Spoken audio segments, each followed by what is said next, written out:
On August 28, 1963, over 250,000 people came together at the National Mall in Washington, D.C., to form one of the most important demonstrations for racial equality in the history of the United States. That day, Dr. Martin Luther King Jr. delivered his iconic "I Have a Dream" speech. With 4 words, he inspired the nation with his dream of a better future. While the breadth of his speech touched on a variety of issues that plagued Black Americans, his demands of never being satisfied with inequities in housing, policing, and voting echo familiar conversations of our present. Let's examine how Dr. King's words are more relevant today than ever. Maybe the last time you march on Washington. Maybe the last time, but I don't know. We're singing this may be the last. And the architects of our republic wrote the magnificent words of the Constitution and the Declaration of Independence. Well, it may be the last time you march. They were signing a promissory note. Well, it may be the last This time. note was a promise that all men, yes, black men as well as white men, would be guaranteed the unalienable rights of life, liberty, and the pursuit of happiness. It is obvious today, instead of honoring this sacred obligation, America has given the Negro people a bad check. We refuse to believe that there are insufficient funds in the great vaults of opportunity of this nation. So we've come to cash this check, a check that will give us upon demand the riches of freedom and the security of justice. Now is the time.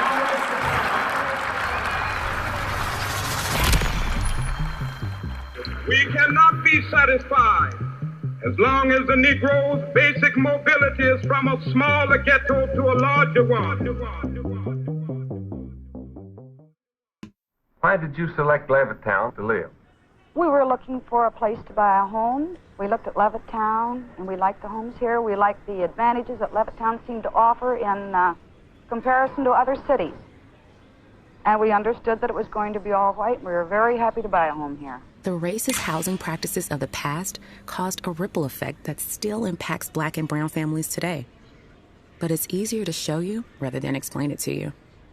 The goal of the game is to earn as many coins as possible. You will both start with the same amount of coins, and whoever has the most coins at the end of the game wins. You're going to play against our reigning champion. The winner chooses their pawn first. Hey, good luck. I'll take the white pawn. You'll be playing with the black pawn. Take your piece and put it on the board.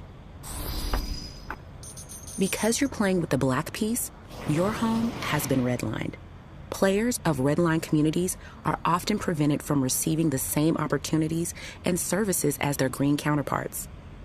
Unlike blue and yellow, even if you get the coins to move to the green district, the rules of the game prevent it. White plays first and will draw from the green deck, and black will draw from the red deck. Yes, a home loan is approved. Home ownership is the quickest way to earn coins in this game.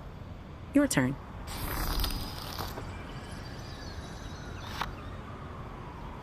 Oof, you got denied. Banks consider redline neighborhoods too risky to get a home loan.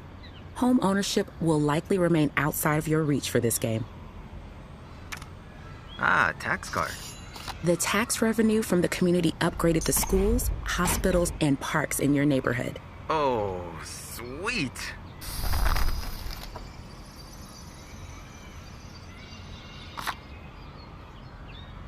You got a tax card, too. Since it's nearly impossible to refinance and get loans for your neighborhood, the property values of the homes are starting to drop. Lower property values mean fewer taxes to collect, resulting in fewer health, wealth, and education investments. Oh, what does the grocery store card do? A grocery store means healthier foods and more coins for a better quality of life.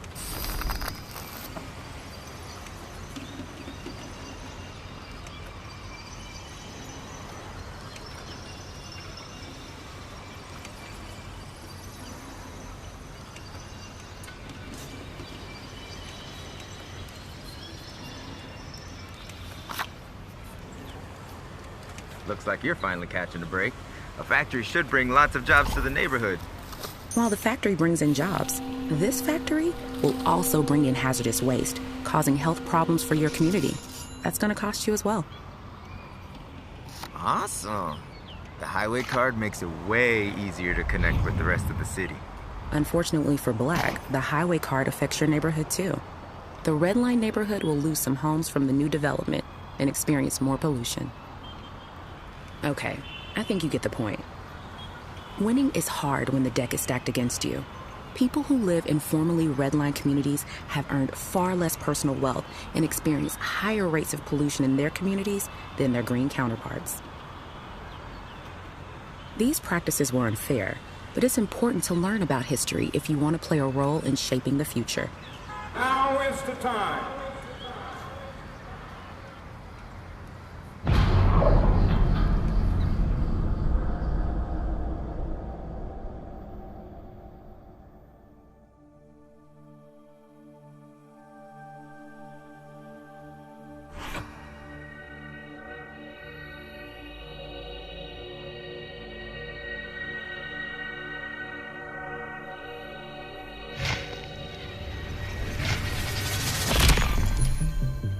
We can never be satisfied as long as the Negro is the victim of the unspeakable horrors of police brutality.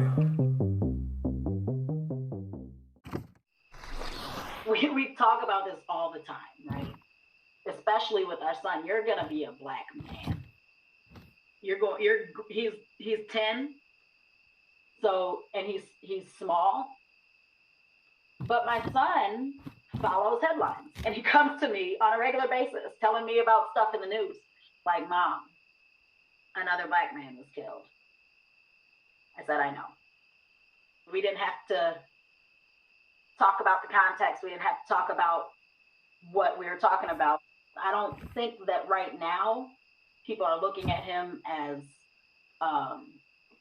aggressive or as threatening, but he's gonna be, right? We already know that. We don't have to say if this happens. We can say when this happens. There will be a time when you get pulled over by a cop. I'm not telling you this to scare you. You are my child, and I'm trying to prepare you for what might happen. You are smart and powerful, and through the wrong eyes, that and your skin color can make you appear as a suspect. So when you do get pulled over, I'm going to need you to remember the sound of my voice. Remember the calm in my tone. Remember that you getting home to me safely is all that matters.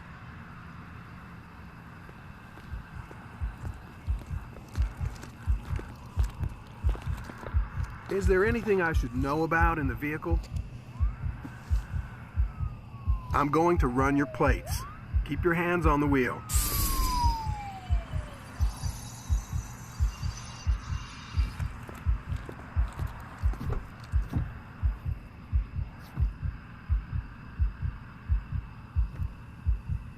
What are they reaching for? Whoa, whoa, whoa. Keep your hands on the wheel. Breathe. Your hands are strong. Hands that you got from your grandfather. Funny how those things are passed down. Know that those very hands could be seen as a weapon. So keep them on your steering wheel and keep your voice clear and direct. You don't want to give them any reason to respond negatively. Sometimes officers react to the possibility of what could happen, not just what is happening. I don't want to scare you, but it's my job to do everything I can to keep you safe.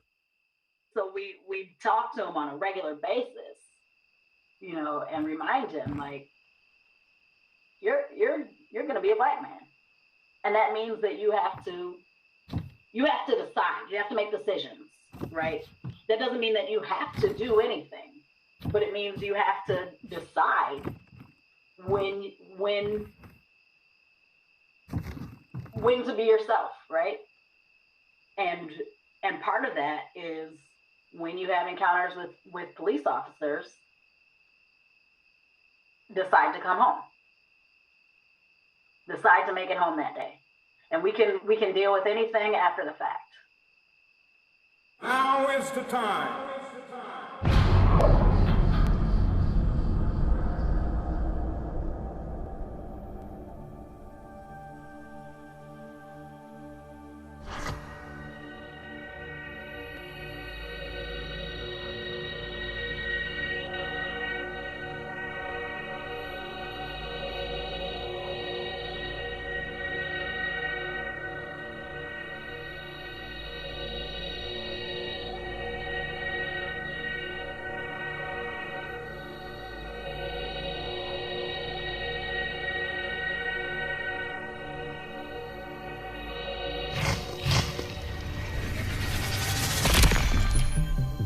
We cannot be satisfied as long as a Negro in Mississippi cannot vote, and a Negro in New York believes he has nothing for which to vote.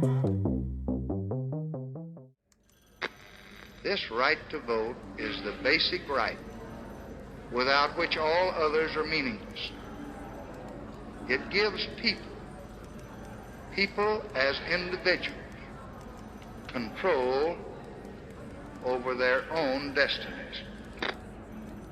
The right to vote has a long legacy of being attacked. Poll taxes, literacy tests. Voter suppression tactics like these are ever evolving. They can make trying to vote feel like chasing a ballot that's just out of reach. When citizens can't vote, the effects on a society can be devastating.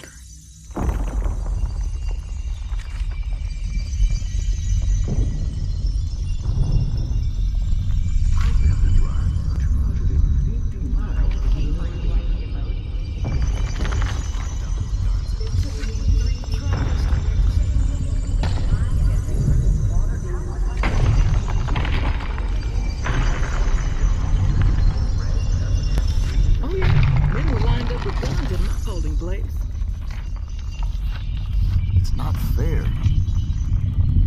I can't afford to miss work to go vote. Are they going to fix the bridge? Nothing ever changes around here. Countless cast-aside ballots could have changed the fates of so many. When history begins to repeat itself, we must organize, take action, and make a change.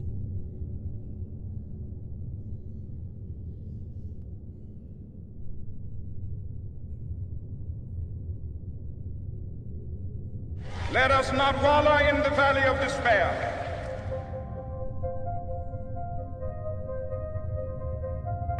Now is the time to make real the promises of democracy.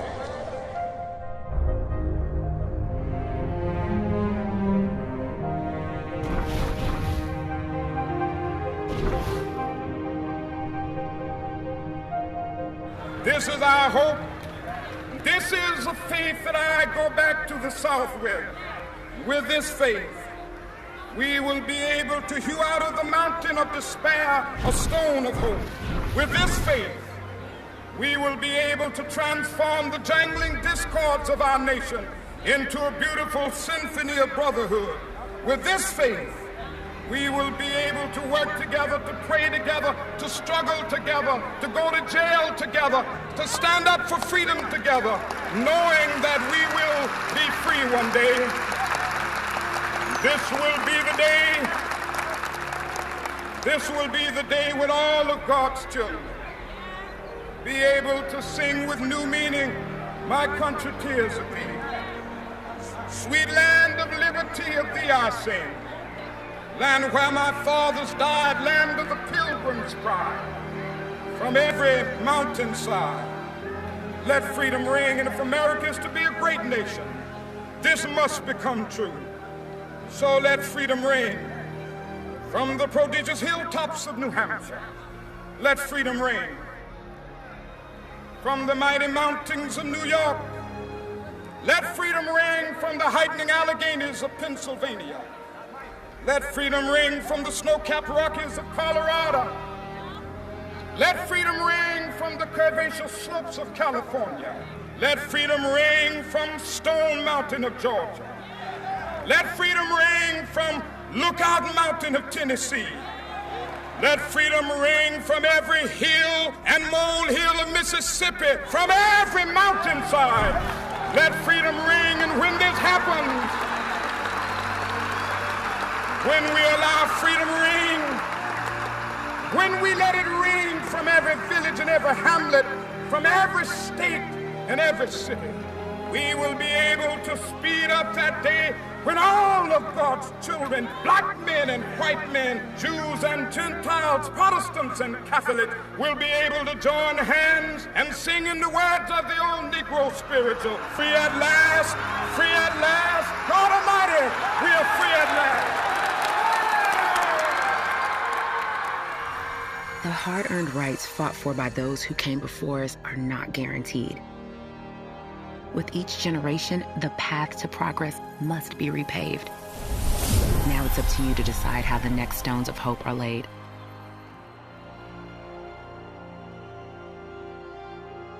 Now is the time.